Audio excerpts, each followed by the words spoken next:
L-anzjani li jbatu bid-dimensja kellhom l-opportunità li joħorġu flimkien mal-qraba tagħhom u dawk li jieħdu ħsiebhom f'atmosfera informali.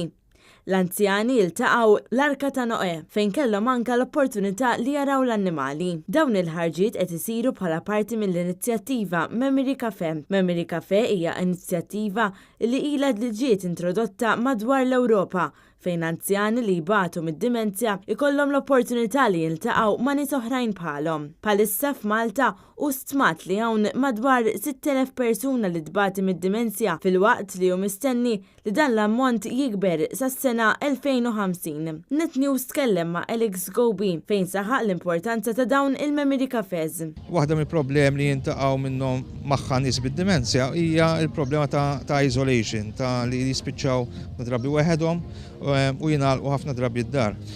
Dan huwa mezz ta' fej inti qed tistidinhom, qed jintaqgħu flimkien u qed jaqsmu l-esperjenzi tagħhom ma' xulxin. Ikun hemm ukoll professjonisti fuq il-post, ġifieri li nurses, professjonisti oħra li jkunu jistgħu jikkontribwixxu għall-mistoqsijiet tagħhom ukoll. Din hija opportunità tajba sabiex dawk li jieħdu ħsieb dawn l-anzjani ikollhom kemm għarfien kif ukoll support kemm minn careers oħrajn bħalhom kif ukoll minn persuni ta' professjoni.